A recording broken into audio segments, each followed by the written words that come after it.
ఆచార్య చాణక్యుడు తన చాణక్య నీతిలో మహిళల గురించి గొప్పగా చెప్పాడు.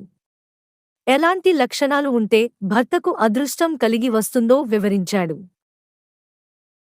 చాణక్య నీతి. ఆచార్య చాణక్యుడు గొప్ప గురువు.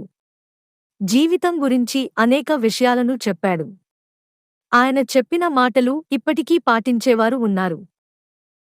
చాణక్య నీతిలో మానవ జీవితంలోని ఆచరణాత్మక అంశాలను చెప్పాడు. మానవ జీవితంలో కొన్ని సందర్భాలలో ఏం చేయాలి, ఏం చేయకూడదు అని సూచించాడు. ఆయనకు తత్వశాస్త్రం, ఆర్థిక శాస్త్రంపై మంచి పట్టు ఉంది. పాలన, మానవ జీవితాన్ని మెరుగుపరిచే అనేక ముఖ్యమైన సలహాలను కూడా ఇచ్చాడు.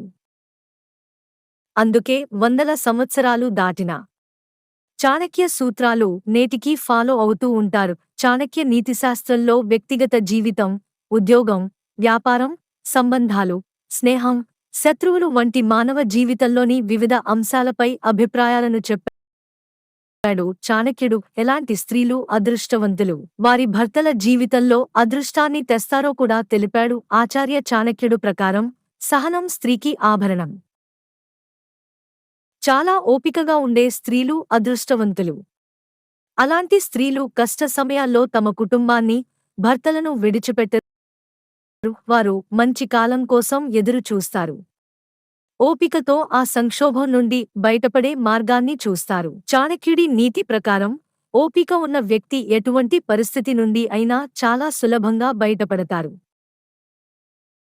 సహనంగల స్త్రీని వివాహం చేసుకున్నవారు నిస్సందేహంగా అదృష్టవంతులు అవుతారు. చాణక్యుడు ప్రకారం ధర్మంగా ఉండే స్త్రీ తన కుటుంబానికి ఎల్లప్పుడూ అదృష్టాన్ని తెస్తుంది. పవిత్రమైన స్త్రీని వివాహం చేసుకోవడం వ్యక్తి జీవితంలో ఎల్లప్పుడూ సంతోషాన్ని, అదృష్టాన్ని తెస్తుంది. ధర్మబద్ధమైన స్త్రీ ఎప్పుడూ అధర్మం చేయదు. తన కుటుంబాన్ని అధర్మ మార్గాన్ని అనుసరించడానికి అనుమతించదు. ప్రశాంతత, సంయమనం కలిగిన స్త్రీలు తమ భర్త జీవితంలో అదృష్టాన్ని తెస్తారు. మాటలతో కోపం తెచ్చుకోవడం, అరవడం ఎప్పుడూ మంచిది కాదు. ప్రశాంతమైన స్త్రీని పెళ్లి చేసుకోవడం వల్ల అదృష్టాన్ని మార్చుకోవచ్చు. వారు మీ జీవితంలో శాంతిని తీసుకొస్తారు. మాటలు చేదుగా లేదా కఠినంగా ఉంటే ఎవరూ ఇష్టపడరు. మధురంగా మాట్లాడగలిగే వ్యక్తి అందరి మనసులను చాలా తేలికగా గెలుచుకోగలడు. చాణక్యుడి సూత్రాల ప్రకారం కుటుంబంలో చాలా బాగా మాట్లాడే స్త్రీ ఇంట్లో ఎప్పుడూ ఆనందంగా ఉంటుంది. అలాంటి స్త్రీ ఉండటం వల్ల ఇంట్లో సుఖశాంతులు నెలకొంటాయి.